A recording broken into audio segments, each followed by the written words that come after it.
We always listen to NPR because we're better than you. And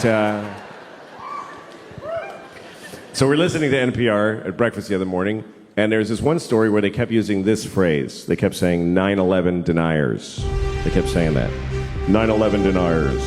Welcome to Pegasus versus the World, where we take on challenges, comedy, trending topics, and some travel. City boy, city boy.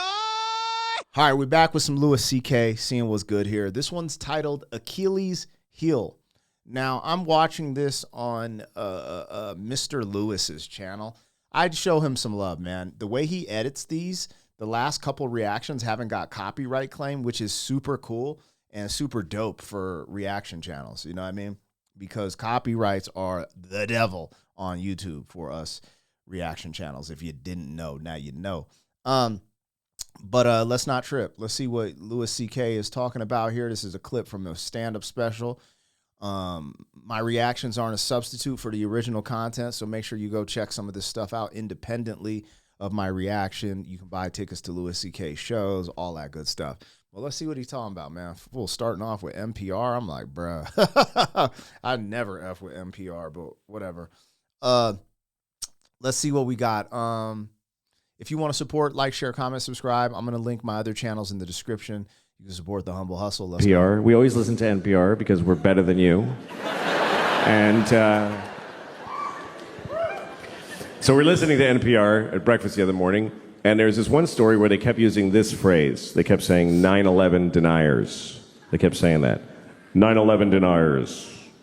And my daughter was like, what is that? And I said, well, it's a group of people that think September 11th was a conspiracy. And she said, oh, I thought they were saying 9/11 deniers.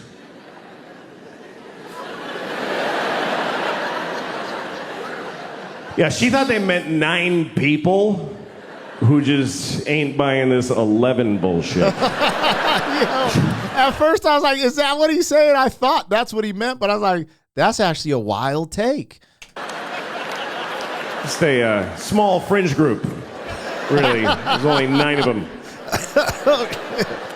But they still got on NPR. They got on the radio because they're dedicated. Oh, that's ignorant. They protest every day. They're the 9/11 deniers. They're outside of the White House. It goes 10, 12, 13. Just know it. Sounds like the internet. We are the 9/11 deniers. We know that 11 is a bullshit number propagated on the people by the man. Why do we have 11 when we have 13 and 14 and 15, 16, 17, motherfucking 18 and 19, but we do not have a 1 team? Yo, as he was saying it, I just started thinking it. I was like, he's actually has a point. There's a 12 and there's an 11. Everything is teen after that. I was like, yo, this dude's actually dropped. Like, this dude's about to start a cult, bro. This is how these cults on the internet start, bro. This is how I don't even want to say it because then my video is going to get flagged. But people that don't believe the earth is round. Yeah. You know who they are. We'll call them the earthers for now. This is how that shit starts, man. Someone's like, damn, he's got a point. They start looking shit up like, yeah, man, we're the 9/11. Yo, this dude is wilding, bro. Yeah, we're the 9% nation. Yeah. What happened to 1 team? The government took 1 team and replaced it with some bullshit called 11. Yo, that's a crazy take. We are the 9 that deny that shit. Oh, my Lord. Mr. President, give us back 1 team. Think about if this is a true story, how his mind works. If he's in his car with his kid, they listen and they're like, what's a 9/11 denier? And he's like, oh, they deny 9/11. And then she's like, oh, I thought there were 9/11 deniers. And then he just comes up with this premise. And, bro, he's killing. That's cerebral comedy in full effect. I don't mean to offend any Chinese people with the stereotype, but That's right, I'm Chinese, motherfuckers. I lived in Shanghai. I'm Chineser than a motherfucker. I'm a chop This is a black accent. sticks and whatnot. Ha! all right. I'm sorry. Here's the thing. Stereotypes are harmful. That's the truth. But the voices are funny. And I don't know how to reconcile those two facts. That's a good take. I I'll enjoy take doing it. the voices, but they're offensive. So I do them at home. I used to do them for my kids when they were little. They liked them. They didn't know it was a race thing. They just enjoyed, Daddy, do the friendly man. You want me to be the friendly man, little girl? We love the friendly man. He loves little white girls too. Let's have some scrambled eggs. Yo.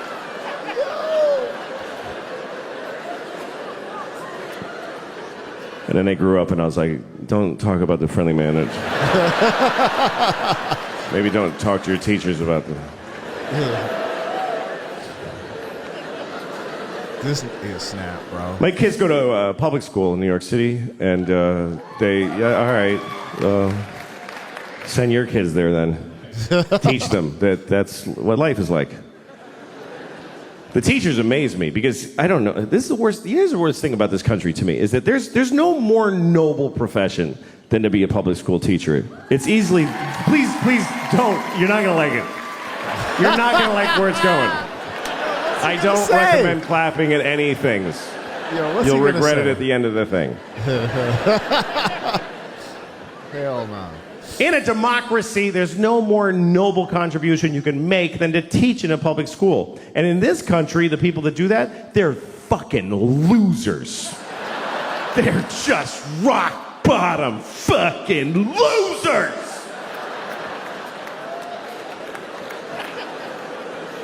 And everybody knows it, but they keep doing it. New people are teaching every day, knowing how shitty it is.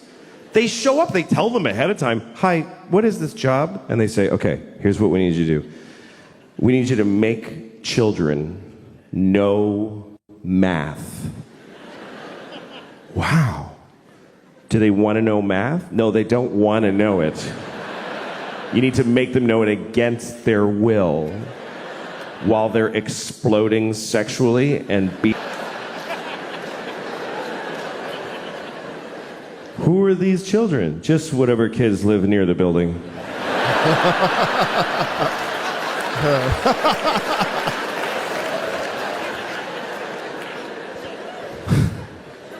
How much do I get paid? About $10 every 4 years. What if I get really good at it? What happens? Nothing. Nothing happens. Nobody notices, and you get fired, and you die alone. Damn. I mean, there ain't too much of a lie. You can become a principal and ball out, though. Administrative directors and shit, but there ain't real money in education. Education's falling off, though, man. It's more like indoctrination, especially when you get to the college level. It starts to get kind of wild. Okay, I'll try it for 25 years. My daughter's learning about Greek mythology, and she was asking me questions about it. She was like, Daddy, who's Achilles' mother? I said, I don't fucking know. Don't ask me that shit. I don't know who Achilles' mother is. Don't yell it out if you know it, please. It's Camp Amputees. Nobody cares what you know. This was a Camp Amputees. She had a question about Achilles, and it was an interesting question, and I'll tell it to you. But first, the story of Achilles, real quick. Achilles was a baby. He was a Greek baby, and he didn't stay that way. But when he was a Greek baby, his mother, who was a goddess, took him into the river Styx, which is at Hades, the land of the dead, and she dipped him in the water of the river Styx because there was a magical quality to that water that it would make you impervious of any harm. You couldn't be hurt. It was like a shield, right? So she dipped him in that water to protect him. But she held him by the heel. That's the important detail. Held him by the heel, which is an awkward way to hold a baby. By the heel. Try holding a baby by the heel and dipping it in a river. You will never see that baby again. Facts. I lost the baby in the water. I was trying to wash him and he fell in the river. I'm sorry, Mr. Achilles, I lost your baby. You told me to hold him by the heel. He sleep. Mexican accent. Achilles' mother's Mexican nanny. It's a lesser-known character in the Iliad. Anyway, Got him. his mother, she was able to hold on, of course, because she was a goddess. She was the goddess of grip or whatever, I don't know. And she held on, and then he was protected, except on his heel. His heel was not protected. And so that's what we call your Achilles heel, your one vulnerable place. Everybody's got their Achilles heel. Achilles' Achilles heel was his heel. Like literally. Yo, I like Louis C.K., man. His comedy's actually pretty extraordinary. Like the where he takes these premises, he takes you on a whole journey and experience. Like I'm just keeping it at 100. I know he has some crazy allegations. Dude was skeeting on the dress, you know, unwanted, allegedly. Yo, obvious. I don't agree with, you know, some of his beliefs and belief systems, but who cares, man? I watch comedy to laugh, and he's really good at what he does. Yeah, he's fire. Anyway, so my daughter, here was her question. She said, how come his mother didn't just dip him again? She could have just dipped him one more time with the other leg in there. Did she just like you're like a sign that says one dip per goddess? Did you ever color an Easter egg? It's not that complicated. You dip it, and then you hold it differently and dip it again. Smart kid. I was proud of her. But at the same time, I thought, who the fuck are you to judge this woman? It bothered me. Because here's what the story of Achilles teaches me, is that if you're a parent, it's never enough what you do for these motherfuckers. It's just never enough. It's still gonna be your fault. How much more do you want from a mother? She dipped her kid in magic water and protected 99% of his body. Is any of it up to him? He could have just wore a big shoe and be careful. But he goes out in sandals, fucking flip-flops,